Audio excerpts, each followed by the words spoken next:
legendary debate which happened between Linus Torvalds and Telecom at some point of time. I don't know whether this debate was invoked in your operating system class, because this holds some very key lessons in operating systems design. How should operating systems be designed? They went into a very constructive argument. You can find it if you Google, you will find it. Very interesting argument. Are whether monolithic design is better or a model-based systems are better. Today, many researchers in software engineering believe that the main key decision, software architecture decision for GNU Linux system to become successful at that particular point of time was going for a modular based design. That is being challenged. I mean, this is a hardcore design question on whether modularity is indeed a better design choice. A modular based design, as you all should know. In fact, in software engineering, there is a school of thought to which I also subscribe, that modular design probably is better. In fact, if you see pattern-oriented architecture, the assumption there is that software is better if it is developed using modulars. Because we say that, for example, take any component, any metro engineering field, they are all made of components coming together with some kind of glue. So software should also be like that, that is the argument. Here that is being challenged. So isn't it completely necessary for modularity, because then only we can have parallel development and then they can be coordinated during release engineering? No, I mean, as I said, we are not counter-arguing whatever these people are saying. Now let us just digest what is being said by them. As I say, I am playing devil's advocate. Our arguments will start later. This was clear. No, modularity per se is being questioned here because excessive modularity has a problem. Let me give you a very small example. And this is my favorite example. I keep on giving this. Each one of you, 5, 6 of you come together. All of you write one sorting routine independently. You write one sorting routine. Fine. After you write sorting routines, ask all of you submit your sorting routines to one person. Let that person now write a generic sorting application. That is, there should be an application where the user will enter the data and drop the list what sorting routine he wants. Select that, press run, it should run. Do you think that that person who is integrating can simply take your code, put it somewhere and simply write the front-end application to do that? Is it that simple? Interfaces. Each one of you may have developed your own interface. And that poor guy has to sit and redo most of the things. This I make people understand at a very early stage. You see the small game, I don't know whether I am going to play that game or not. Usually I ask people to develop a Q1 sheet and ask one to develop one half, other person to develop other half, and then keep together and all that. I have stopped asking people to play games. I have grown, that's it. I don't know whether it's I have. So teaching through games, that kind of thing which I was practicing earlier, I am not practicing. Well, the point is, in software engineering, we really worry about these things. So modularity is good, but think something about the integrator. As I keep saying, the way the buildings are connected in civil engineering, as you can see here, it's very simple. One building will, 2 years later, there will be another building. Simply they will put one passage. Simple, it will be perfect. That sort of thing is impossible in software. That is, you build one software today, after 2 years you build one more software, link works. Unthinkable. There are wrapper applications, there are 3 things. But to say is one, to implement is other. So excessive modularity is a challenge.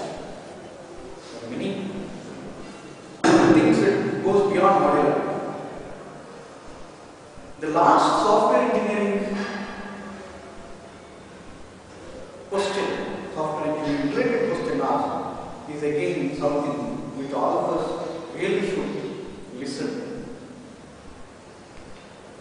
How many times have you, if you are using free and open source software, how many times have you felt frustrated with this whole idea of what should I say?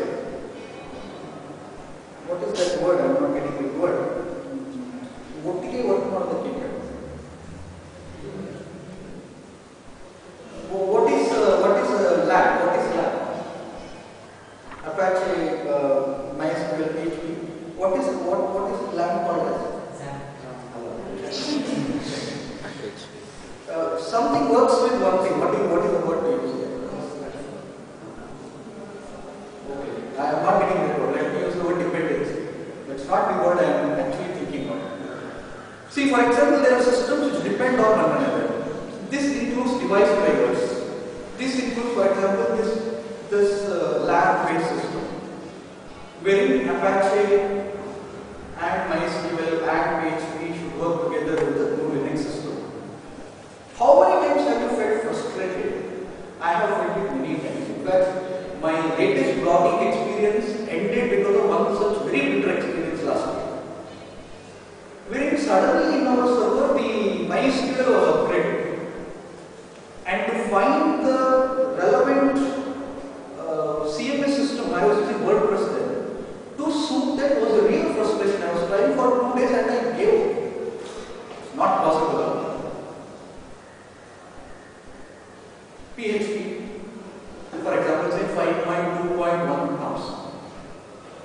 MySQL comes up with say 7.2.3.4. This will not work with that. Now we have to go back and find what is the relevant MySQL version which will work with this. If they work together, finally something else will. If these three work, something else won't be compatible. That was the word. Compatible. It will not be compatible. Finally, if all these things work, it may not work in your version of GNU Linux. Such a big headache today for someone who thinks that he will work only on this system to find this compatibility among systems. Why? Because of version proliferation, which is exactly the word. It is correct. There is no way of controlling how these people come up with different versions. And whether one is compatible with the other, you have to take the term of testing. Nobody else will take that.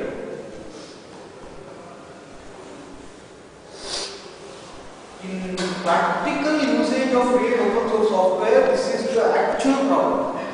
Nobody is willing to break their head on trying to find whether this works with it. They want something which will work. And if it's a small upgrade, they have to do the upgrade and it has to continue working. Not that you again start backtesting and see whether things work together or not. This is a very big problem. From business perspective, this is the greatest challenge for using free and open source. Suddenly, you see the upgrade notification that a new upgrade is available. If you click, something will be upgraded, something else will stop working. And here, since nobody is in the business of guaranteeing that they will test against all available systems, the burden is upon you. In proprietary software, somebody will take the trouble of testing it with every system and saying this works with this. The minimum requirement is this.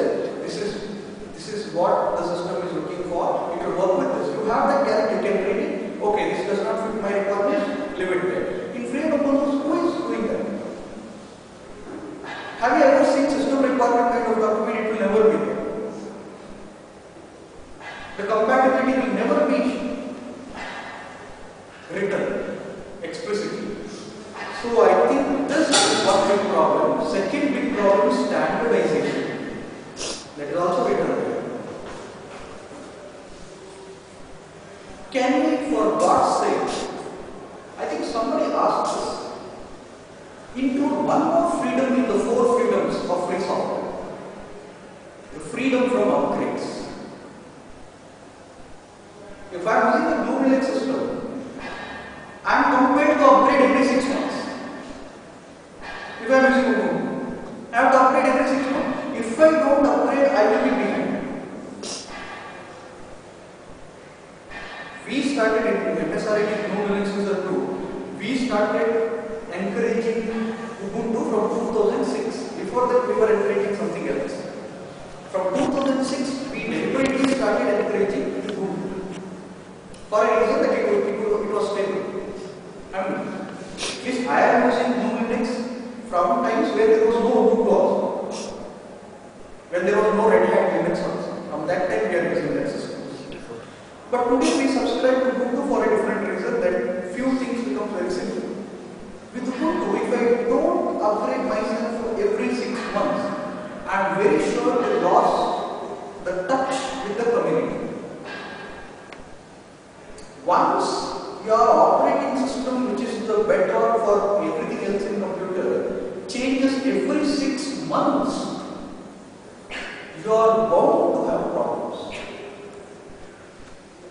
All other software developers will not be having the resource for upgrading themselves every 6 months.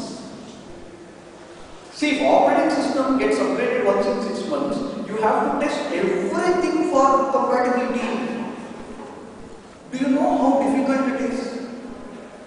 I use some very specific software. Okay? Now, that software is a very niche software which is used only by a few people. I'll give an example, very concrete example. The problem which I face. The student information system of MSRT works only with Internet Explorer. You know that. What should I do? I should find a way to run Internet Explorer within GNU Linux system. There is a way to do that, very cumbersome way. There is a way to make Internet Explorer work within GNU Linux. And is first install Wine, then download the cat files, and then do it will take half a day to do. I am doing it because I have no other choice. Now, once I upgrade my system, I am not sure, I always am scared whether, because that software is a niche software, making Internet Explorer work in GNU Linux. Not everybody will use it. Therefore, that system is not upgraded for 3 years.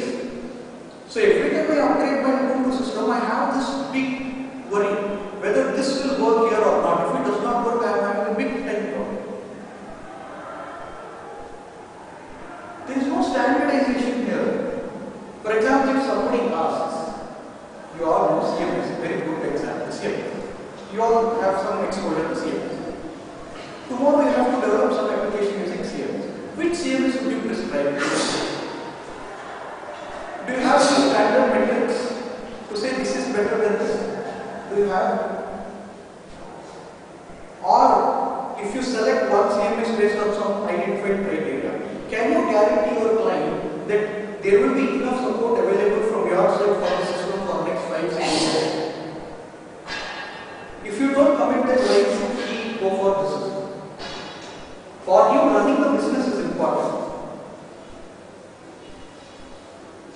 Proprietary software comes with this, what I say as the value of trust. In free and open source software, there is this trust deficit, which somebody should fill. You can't simply take out something from the pool and say, come on, now use it. Is it tested? Has it been tested in real life condition? When something improves tomorrow, what is the guarantee that there will be continuous support available? What is the guarantee that the developers who are developing today will develop? Of course, they will not be there for 10 years. After that, in the absence of any organized scheme to look after, who will take care? See, for example, if I buy some software, for example, say a proprietary operating system. If something goes wrong, I can any time call them or send a emergency mail to their help center and they will respond to me. Today, tomorrow, 3 years, 4 years, depending on my agreement, I can get the support. Who will do that for me in free and open source software? This is a problem. So, from software engineering perspective, I think Fitzgerald has given some of the valuable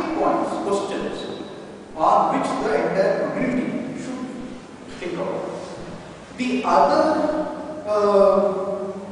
points which he raises is what we have already seen, most of the things. For example, there is no strategy, domain and all. I think few points I will just summarize so that we close the argument for brain future as well. You don't want to take it to the next class. One very important point he raises here is free software becoming the part of establishment itself. I look at this argument in two ways. One is free software being forced upon people. For example, the government of Kerala or in Mexico or in some European country, the name is not flashing right now. It seems there is a condition that all government software based activity, the e-governance based activity should use FOSS. In Kerala there is ITC policy which says this. In Mexico, yes, there is a policy that all e-governance projects should use FOSS. Now here what has happened is, FOSS has become the part of establishment against which the movement seems to be fighting. That means you are closing door to others. What is your basic fundamental principle? That everybody should have equal opportunity. Now you have joined hands with those people in power and you are closing doors to others. Why shouldn't proprietary software people compete against you? Why should you close doors against them? Isn't this the whole thing for which they are concerned? Isn't this a problem if free software becomes a part of the establishment itself? This is a problem. I feel this also, we should try to make a strategy on how to handle this. One more point he makes for me, which is very interesting for me, is this statement which he makes, which is a direct critic against RMS. Free beer rather than free speech is more important for mass. RMS always says this beer concept is trademark dialogue. Whenever I speak about free software, I don't mean free beer but free speech. That is what he says tirelessly. What the argument here is that people are not interested in free speech. People are interested in free beer. Correct. It is still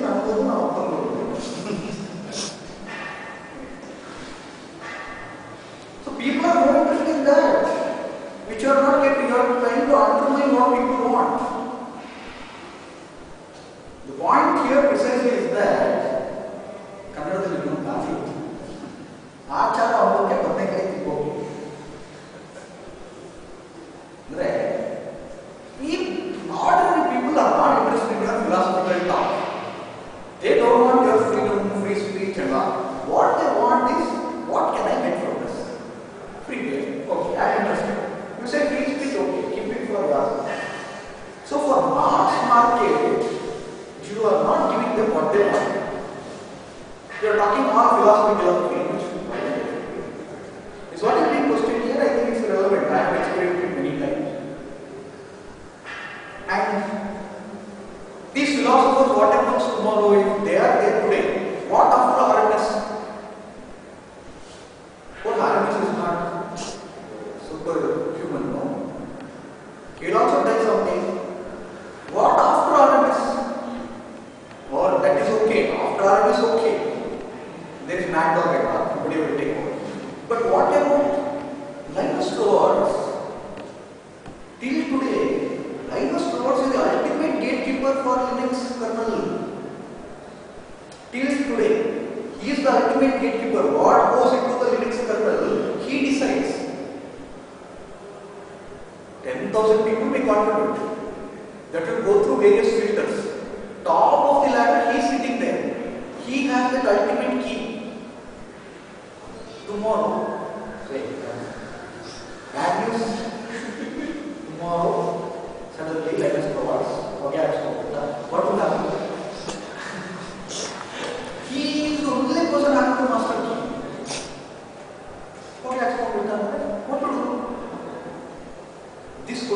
actually raised at some point of time. In IRC, I remember this question being raised once, and it created great amount of what should I say, some kind of negative thoughts from people.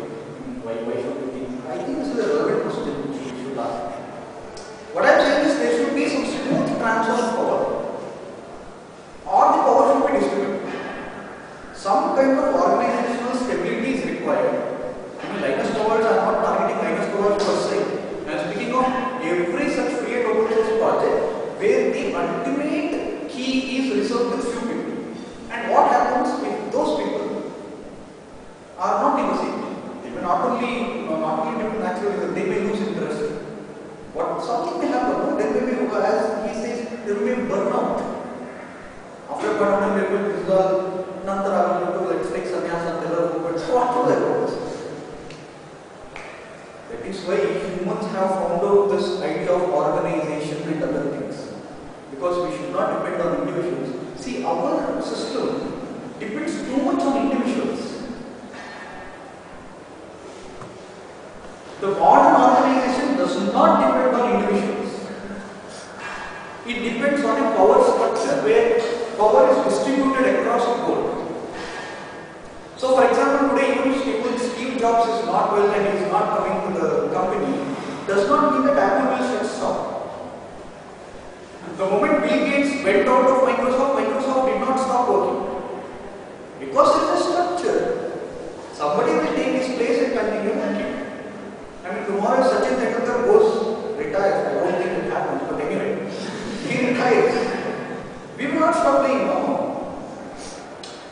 That means a system should not be dependent on few key persons, which the free and open source community is doing right now. We are dependent on superstars. What happens if those superstars goes away is the question. Any system which depends on superstars, including film industry, suffers from this problem. That is why when Amitabh Bachchan was lying here in the hospital after that cooling incident, everybody was praying. Because the industry was dependent on him. Understand this point. So that should not happen. And that is the last point which he makes, which I will discuss at the end of the session. The last point which he makes is very, very interesting from a psychological perspective. He says that alpha male territorial squabbles in scale reputation cultures exist. Correct. This is alpha male territory. Alpha male territory in the sense, people here fight for reputation. Free and open source software, why do people contribute is because they get good name for themselves. In the absence of money, people here fight for reputation. And that reputation today is reserved only for few superstars. Apart from 5 or 6 names, do you know any other person in free and open source software community? In the long run, this may demotivate others. When reputation does not come easily, when recognition is not easy to come by, it is very natural for others to feel insecure. There is no money. Basic motivations are not there. If you contribute to free software, you don't get money. You don't get any other benefit. What is the only thing you get? You should get recognition, you should get respect.